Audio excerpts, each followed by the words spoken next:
Okay, നമുക്കിനി അടുത്ത് പഠിക്കാനുള്ളത് ട്രാൻസ്ഫോമറാണ്. അപ്പോൾ ട്രാൻസ്ഫോമർ എന്താണെന്ന് നോക്കാം. ട്രാൻസ്ഫോമർ എന്താണെന്നൊക്കെ നിങ്ങൾ കൊച്ചു ക്ലാസ്സിലൊക്കെ പഠിച്ചിട്ടുണ്ടായിരിക്കും. അപ്പോൾ എന്താണ് ട്രാൻസ്ഫോമർ?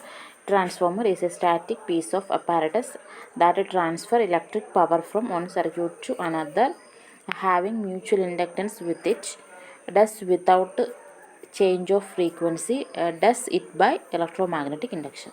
അപ്പോൾ അതാണ് എന്താണ് ട്രാൻസ്ഫോമർ എന്ന് പറഞ്ഞാൽ. It is a static piece of apparatus, ഒരു സ്റ്റേഷനറി അപ്പാരറ്റസ് ആണ്. എന്താണ് ചെയ്യുന്നത്? ഇലക്ട്രിക് പവർ ഒരു ഇലക്ട്രിക് സർക്യൂട്ടിൽ നിന്നും മറ്റൊരു സർക്യൂട്ടിലേക്ക് ഇലക്ട്രിക് പവറിനെ എന്താണ് മ്യൂച്വൽ ഇൻഡക്ഷൻ ഉള്ള സർക്യൂട്ടിലാണ്. ഒരു സർക്യൂട്ടിൽ നിന്ന് മറ്റൊരു സർക്യൂട്ടിലേക്ക് ഇലക്ട്രിക് പവറിനെ ട്രാൻസ്ഫർ ചെയ്യുന്ന പീസ് ഓഫ് അപ്പാരറ്റസ് ആണ് ട്രാൻസ്ഫോമർ എന്ന് പറയുന്നത്. And does without change in frequency. ഈ ട്രാൻസ്ഫർ നടക്കുന്ന സമയത്ത് ഫ്രീക്വൻസി ചേഞ്ച് ഒന്നും തന്നെ സംഭവിക്കുന്നില്ല. And does it by electromagnetic induction. Electromagnetic induction എന്ന് പറയുന്ന ഒരു എന്താണ് ഫിനോമിനൻ വഴിയാണ് എന്ത് നടക്കുന്നത്? എനർജി അല്ലെങ്കിൽ പവർ ട്രാൻസ്ഫർ നടക്കുന്നത്. അപ്പോൾ അതാണ് എന്ത് ട്രാൻസ്ഫോമർ എന്ന് പറയുന്നത്. ഇപ്പോൾ transformer is a static piece of apparatus that transfer electric power from one circuit to another. ഒരു സർക്യൂട്ടിൽ നിന്ന് മറ്റൊരു സർക്യൂട്ടിലേക്ക് ഇലക്ട്രിക് പവർ ട്രാൻസ്ഫർ ചെയ്യുന്ന അപ്പാരറ്റസ് ആണ്.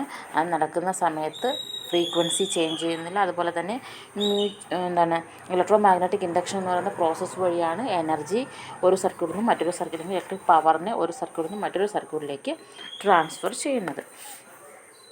ഇനി നമ്മുടെ ഈ ട്രാൻസ്ഫോമർ അതിൻ്റെ കൺസ്ട്രക്ഷൻ വൈസ് നമ്മൾ നോക്കുകയാണെങ്കിൽ നമ്മൾ അതിനെ രണ്ടായിട്ട് ക്ലാസിഫൈ ചെയ്തിട്ടുണ്ട്. അത് ഏതൊക്കെയാണെന്ന് വെച്ചാൽ, ഒന്ന് ഐസൊലേഷൻ ടൈപ്പ് ട്രാൻസ്ഫോമറും അതുപോലെ തന്നെ ഓട്ടോ ട്രാൻസ്ഫോമറും. ഐസൊലേഷൻ ടൈപ്പ് ട്രാൻസ്ഫോമറിൻ്റെ പ്രത്യേകത എന്താണ്? അവിടെ ആ ട്രാൻസ്ഫോമറിൻ്റെ പ്രൈമറിയും അതുപോലെ തന്നെ സെക്കൻഡറിയും ഇലക്ട്രിക്കലി ഇൻസുലേറ്റഡ് ആണെങ്കിൽ അതിനെയാണ് നമ്മൾ ഐസൊലേഷൻ ടൈപ്പ് ട്രാൻസ്ഫോമർ എന്ന് പറയുന്നത്. ദെൻ ഓട്ടോ ട്രാൻസ്ഫോമർ എന്ന് വെച്ചാൽ ഇതിൻ്റെ പ്രൈമറിയും സെക്കൻഡറിയും ഇലക്ട്രിക്കലി കണക്റ്റഡ് ആണെങ്കിൽ എന്തെന്ന് പറയും? അതിനെ ഓട്ടോ ട്രാൻസ്ഫോമർ എന്നാണ് പറയുന്നത്.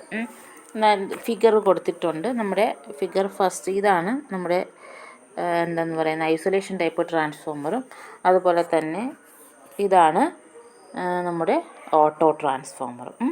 ഇവിടെ പ്രൈമറി സെക്കൻഡറിയും ഇലക്ട്രിക്കലി ഇൻസുലേറ്റഡ് ആണ് ഫസ്റ്റ് വണ്ണിൽ. എന്നാൽ ഇവിടെ പ്രൈമറി സെക്കൻഡറിയും ഇലക്ട്രിക്കലി കണക്റ്റഡ് ആണ്. അതാണ് എന്തെന്ന് പറയുന്നത് ഓട്ടോ ട്രാൻസ്ഫോമർ എന്ന് പറയുന്നത്.